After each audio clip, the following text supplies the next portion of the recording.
Hello, everybody. Welcome to today's reading through the Bible in 365. Today we are going to be looking at Joshua chapters 7, 8, and 9, and Luke chapter 1, verses 21 to 38. We're getting started in Joshua with chapter 7. But Israel violated the instructions about the things set apart for the Lord. A man named Achan, had stolen some of these dedicated things, so the Lord was very angry with the Israelites. Achan was the son of Carmi, a descendant of Zimri, son of Zerah, of the tribe of Judah. Joshua sent some of his men from Jericho to spy out the town of Ai, east of Bethel, near Beth Aven. When they returned, they told Joshua, "There's no need for all of us to go up there. It won't take more than 2,000 or 3,000 men to attack Ai. Since there are so few of them, don't make all our people struggle to go up there." So approximately 3,000 warriors were sent, but they were soundly defeated. The men of Ai chased the Israelites from the town gate as far as the quarries, and they killed about 36 who were retreating down the slope. The Israelites were paralyzed with fear at this turn of events, and their courage melted away. Joshua and the elders of Israel tore their clothing in dismay, threw dust on their heads, and bowed face down to the ground before the ark of the Lord until evening. Then Joshua cried out, "O sovereign Lord, why did you bring us across the Jordan River if you are going to let the Amorites kill us? If only we had been content to stay on the other side. Lord, what can I say now that Israel has fled from its enemies? For when the Canaanites and all the other people living in the land hear about it, they will surround us and wipe our name off the face of the earth. And then what will happen to the honor of your great name?" But the Lord said to Joshua, "Get up. Why are you lying on your face like this? Israel has sinned and broken my covenant. They have stolen some of the things that I commanded must be set apart for me, and they have not only stolen from them, but have lied about it and hidden the things among their own belongings. That is why the Israelites are running from their enemies in defeat, for now Israel itself has been set apart for destruction. I will not remain with you any longer unless you destroy the things among you that were set apart for destruction. Get up, command the people to purify themselves in preparation for tomorrow. For this is what the Lord, the God of Israel, says: Hidden among you, O Israel, are things set apart for the Lord. You will never defeat your enemies until you remove these things from among you. In the morning you must present yourselves by tribes, and the Lord will point out the tribe to which the guilty man belongs. That tribe must come forward with its clans, and the Lord will point out the guilty clan. That clan will then come forward, and the Lord will point out that guilty family. Finally, each member of the guilty family must come forward one by one. The one who has stolen what was set apart for destruction will himself be buried with fire, along with everything he has, for he has broken the covenant of the Lord and has done a horrible thing in Israel. Early the next morning, Joshua brought the tribes of Israel before the Lord, and the tribe of Judah was singled out. Then the clans of Judah came forward, and the clan of Zerah was singled out. Then the families of Zerah came forward, and the family of Zimri was singled out. Every member of Zimri's family was brought forward. Every member of Zimri's family was brought forward, person by person, and Achan, was singled out. Then Joshua said to Achan, "My son, Give glory to the Lord, the God of Israel, by telling the truth. Make your confession and tell me what you have done. Don't hide it from me." Achan replied, "It is true. I have sinned against the Lord, the God of Israel. Among the plunder, I saw a beautiful robe from Babylon, 200 silver coins, and a bar of gold weighing more than a pound. I wanted them so much that I took them. They are hidden in the ground beneath my tent, with the silver buried deeper than the rest." So Joshua sent some men to make a search. They ran to the tent and found the stolen goods hidden there, just as Achan had said, with the silver buried beneath the rest. They took the things from the tent and brought them to Joshua and all the Israelites. Then they laid them on the ground in the presence of the Lord. Then Joshua and all the Israelites took Achan, the silver, the robe, the bar of gold, his sons, daughters, cattle, donkeys, sheep, goats, tent, and everything he had, and they brought them to the valley of Achor. Then Joshua said to Achan, "Why have you brought trouble on us? The Lord will now bring trouble on you." And all the Israelites stoned Achan and his family and burned their bodies. They piled a great heap of stones over Achan, which remains to this day. That is why the place has been called the Valley of Trouble ever since. So the Lord was no longer angry. Chapter 8. Then the Lord said to Joshua, "Do not be afraid or discouraged. Take all your fighting men and attack Ai, for I have given you the king of Ai, his people, his town, and his land. You will destroy them as you destroyed Jericho and its king. But this time you may keep the plunder and the livestock for yourselves. Set an ambush behind the town." So Joshua and all the fighting men set out to attack Ai. Joshua chose 30,000 of his best warriors and sent them out at night with these orders: "Hide in ambush close behind the town and be ready for action. When our main army attacks, the men of Ai will come out to fight as they did before, and we will run away from them. We will let them chase us until we have drawn them away from the town, for they will say, 'The Israelites are running away from us as they did before.' Then, while we are running from them, you will jump up from your ambush and take possession of the town, for the Lord your God will give it to you. Set the town on fire as the Lord has commanded. You have your orders." So they left and went to the place of ambush between Bethel and the west side of Ai. But Joshua remained among the people in the camp at night. But Joshua remained among the people in the camp that night. Early the next morning, Joshua roused his men and started toward Ai, accompanied by the elders of Israel. All the fighting men who were with Joshua marched in front of the town and camped on the north side of Ai, with a valley between them and the town. That night Joshua sent about 5,000 men to lie in ambush between Bethel and Ai on the west side of the town. So they stationed the main army north of the town, and the ambush west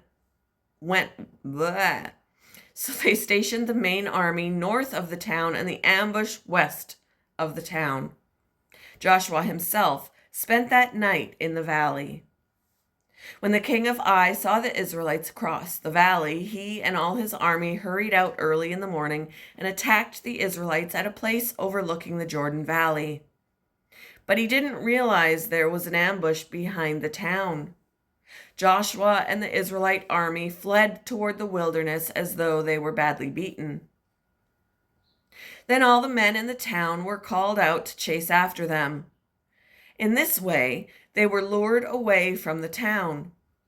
There was not a man left in Ai or Bethel who did not chase after the Israelites, and the town was left wide open. Then the Lord said to Joshua, "Point the spear in your hand toward Ai, for I will hand the town over to you." Joshua did as he was commanded. As soon as Joshua gave this signal, all the men in ambush jumped up from their position and poured into the town. They quickly captured it and set it on fire. When the men of Ai looked behind them, smoke from the town was filling the sky, and they had nowhere to go. For the Israelites who had fled in the direction of the wilderness now turned on their pursuers. When Joshua and all the other Israelites saw that the ambush had succeeded and that smoke was rising from the town, they turned and attacked the men of Ai. Meanwhile, the Israelites who were inside the town came out and attacked the enemy from the rear. So the men of Ai were caught in the middle, with Israelite fighters on both sides. Israel attacked them, and not a single person survived or escaped. Only the king of Ai was taken alive and brought to Joshua. When the Israelite army finished chasing and killing all the men of Ai in the open fields, they went back and finished off everyone inside.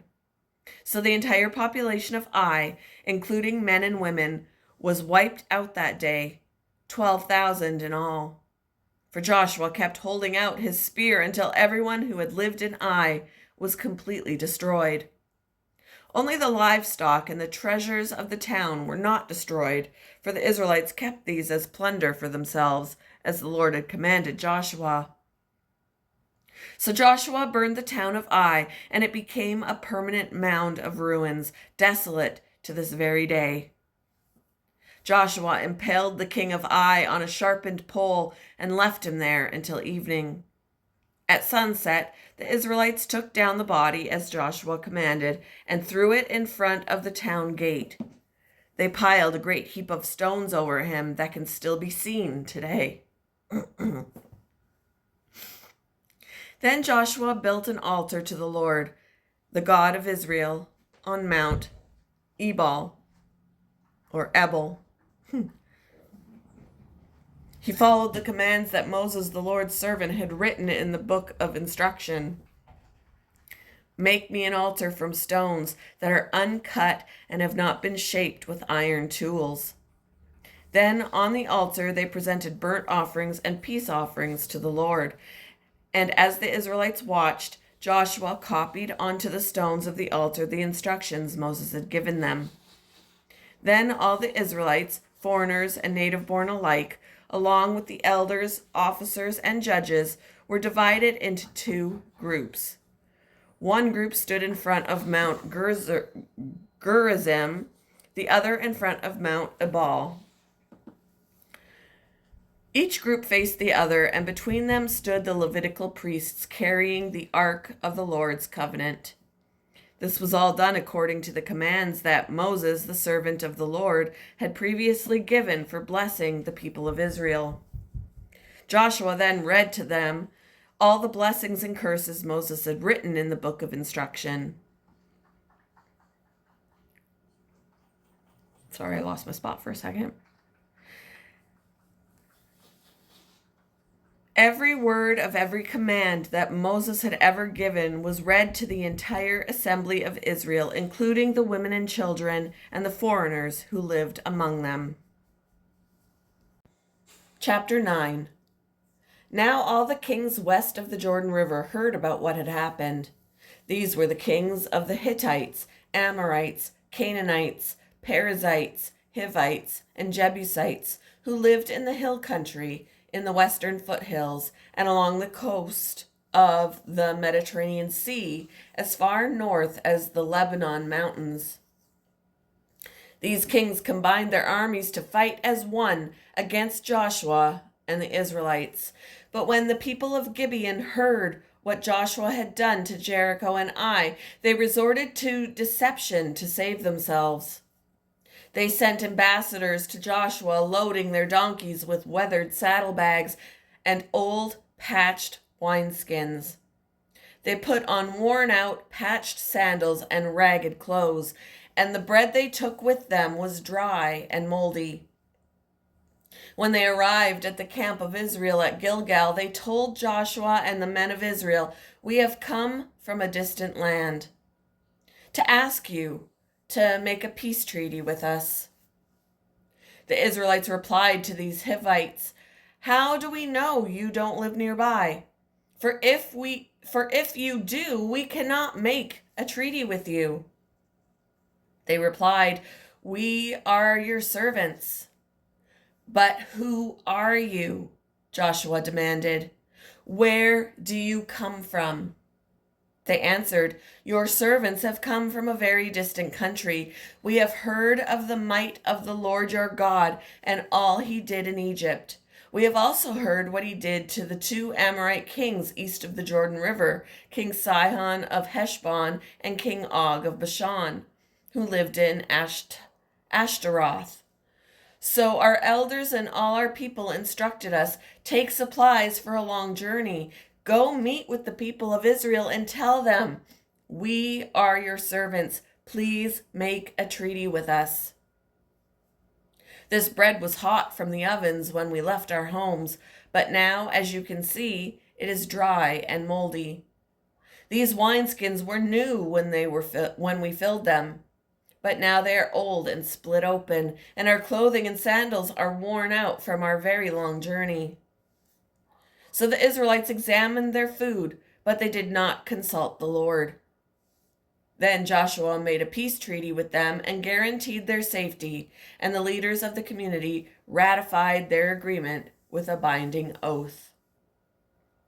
3 days after making the treaty, they learned that these people actually lived nearby. The Israelites set out at once to investigate and reached their towns in 3 days.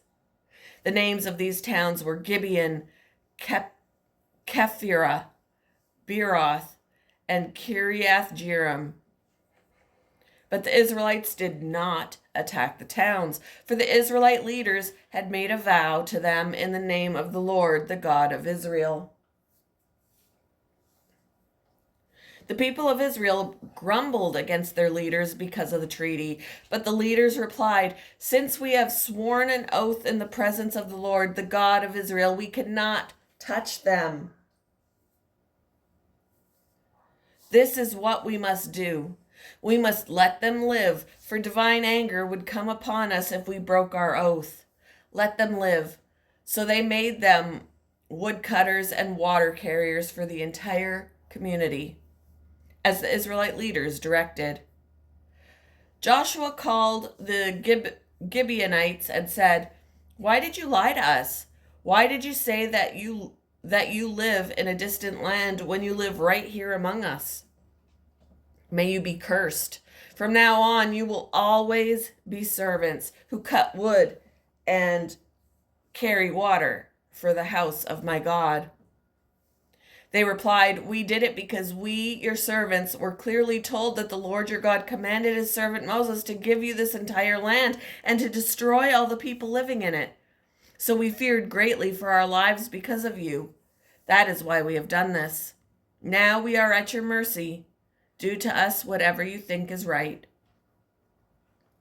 So Joshua did not allow the people of Israel to kill them. But that day he made the Gibeonites the woodcutters and water carriers for the community of Israel and for the altar of the Lord, wherever the Lord would choose to build it. And that is what they do to this day.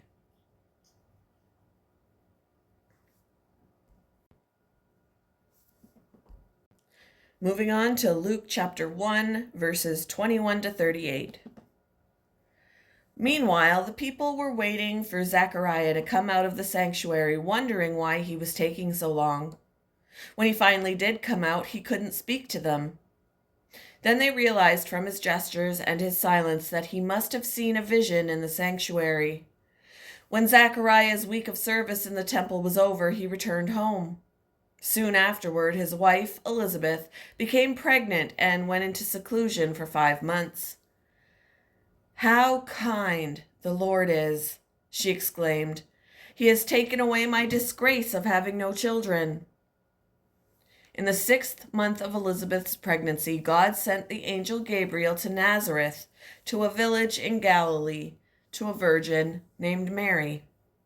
She was engaged to be married to a man named Joseph, a descendant of King David. Gabriel appeared to her and said, "Greetings, favored woman. The Lord is with you." Confused and disturbed, Mary tried to think of what the angel could mean.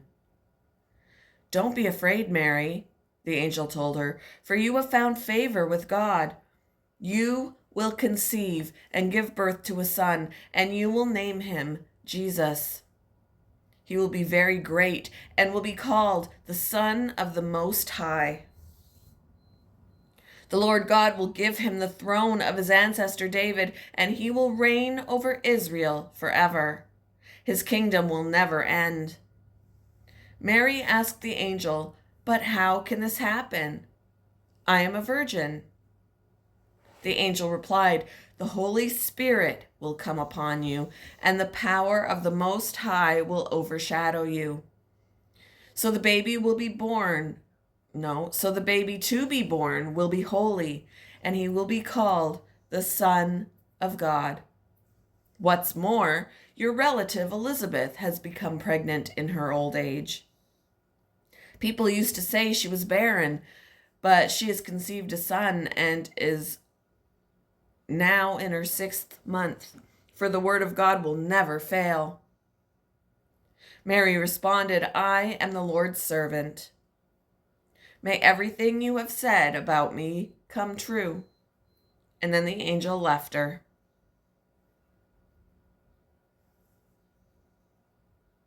Thank you for joining me for today's devotion. No, it's not a devotion. Thank you for joining me for today's reading through the Bible in 365.